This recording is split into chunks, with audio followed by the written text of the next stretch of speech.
हर महीने किसी एक राज्य में जुटेंगे विपक्ष के सभी नेता। देखिए, विपक्षी एकता को लेकर ये बड़ी खबर आपको बता दें। अब हर महीने एक राज्य में जुटेंगे विपक्ष के सभी नेता। विपक्ष की अगली बैठक हिमाचल के शिमला में होगी, ये खबर सामने आ रही है। मेजबानी की जिम्मेदारी कांग्रेस अध्यक्ष मल्लिकार्जुन खड़गे संभालेंगे। पटना में हुई विपक्ष की बैठक में निर्णय लिया गया है और बैठकों से बीजेपी के खिलाफ माहौल तैयार करेगा विपक्ष। लोकसभा चुनाव 2024 को लेकर विपक्ष एकजुट होता हुआ नजर आ रहा है। बंगाल, झारखंड और तमिलनाडु में भी बैठकें होंगी। नवंबर और दिसंबर में यूपी में विपक्षी एकता का प्रदर्शन होगा। ये बड़ी खबर देखिए सामने आ रही है। हर एक राज्य में जो तमाम विपक्षी नेता हैं वो हर महीने किसी एक राज्य में जुटेंगे, ये खबर सामने आ रही है। और अगली बैठक की अगर बात करें विपक्षी एकता की, तो हिमाचल के शिमला में अगली बैठक होने वाली है, जिसको लेकर 10 या 12 जो तारीख है वो निर्धारित की गई है। लेकिन देखना होगा कि अगली बैठक हिमाचल में आखिर कब होती है। और इसके अलावा आपको बता दें कि किसी एक राज्य में हर महीने ये तमाम जो विपक्ष के नेता हैं वो जुटेंगे। बंगाल, झारखंड, तमिलनाडु में भी विपक्षी नेताओं की बैठक होगी। तो विपक्षी एकता को लेकर ये बड़ी पहल कहा जाए कि की जा रही है तमाम जो विपक्षी दल हैं उनके द्वारा।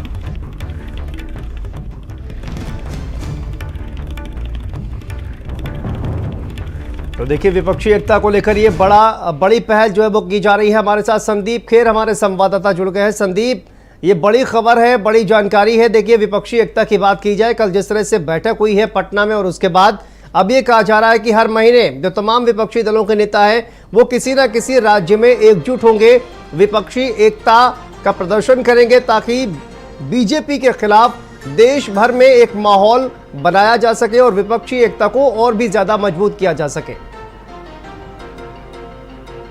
बिल्कुल शांतनु, देखिए इसमें कोई दो राय नहीं है। कल जिस तरीके से देखिए पटना में विपक्षी दलों की एक बड़ी बैठक हुई, विपक्षी दलों ने देखिए एकता का संदेश देने का जो है वो कहीं ना कहीं से एक प्रस्ताव दिया है कि हम सब विपक्षी दल पूरी तरीके से एक साथ है, क्योंकि 2024 में पीएम पद के लिए देखिए चुनाव होना है।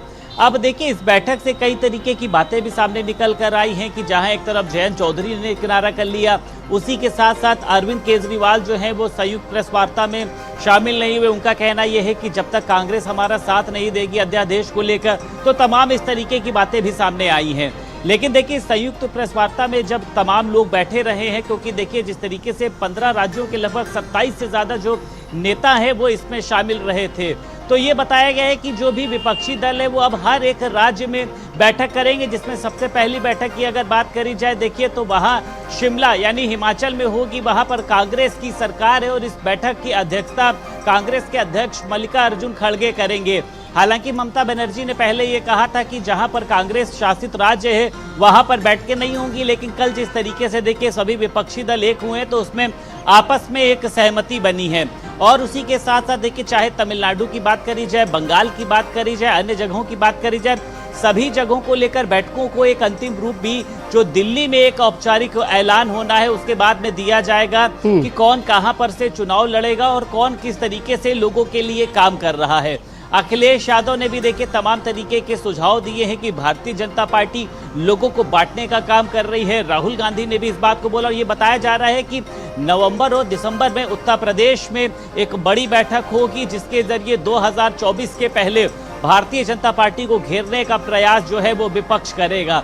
अब देखिए विपक्ष इस बैठक के जरिए किस समझौते पर अपने आप को सफल कर पाता है, उसमें ये देखना जो है बड़ी बात है। क्योंकि देखिए ये भी देखा गया है कि विपक्षी दलों में आपसी जो कह सकते हैं सहमति नहीं बन पाई है कई तौर तरीकों पे। लेकिन अखिलेश यादव ने, राहुल गांधी ने, ममता बनर्जी ने, लालू यादव ने, नीतीश कुमार ने सभी को ये भरोसा दिलाया है कि जो विपक्षी दल है वो अब पूर्ण रूप से एक हो गया है। भारतीय जनता पार्टी की नीतियों के खिलाफ, प्रधानमंत्री नरेंद्र मोदी के कार्यकाल को लेकर जो असफलताएं विपक्ष दोहराता रहता है उसको लोगों के बीच में जाएंगे और बैठकों के जरिए अपने आप को मजबूत बताने का, भारतीय जनता पार्टी को कमजोर बताने का प्रयास किया जाएगा। भारतीय जनता पार्टी ने शांतनु इस पर पलटवार किया है कि सबसे पहले तो इन विपक्षी दलों को ये बताना होगा कि आखिर इन लोग की बैठक में दुल्हा कौन है। बहुत बहुत शुक्रिया आपका इस तमाम जानकारी के लिए।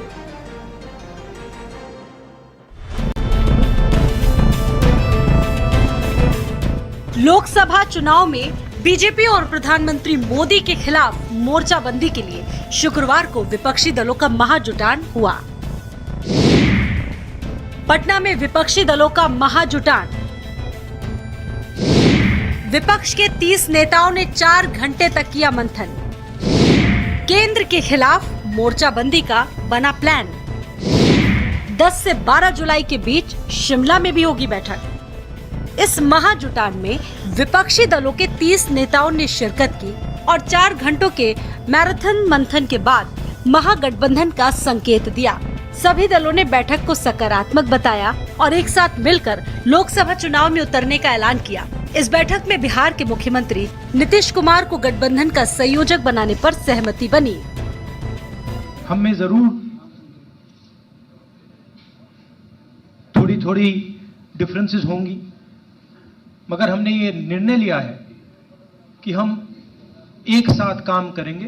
कुछ ही दिनों के बाद सब पार्टियों की एक और की जाएगी, ताकि उसमें आगे का जो कुछ भी होता है, जो एक साथ तो चुनाव लड़ने के बारे में आज एक सहमति हो ही गई है और सब तरह का सहमति हुआ है।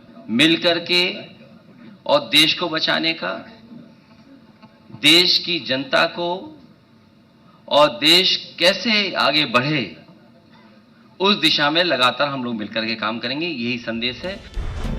विपक्षी दलों की बैठक में विपक्षी दलों को आगे के प्लान का भी ऐलान किया गया। दलों की बैठक 10 जुलाई से 12 जुलाई के बीच अब होगी, तो वहीं दूसरी तरफ बीजेपी की तरफ से विपक्ष की इस बैठक पर जमकर प्रहार भी किया गया।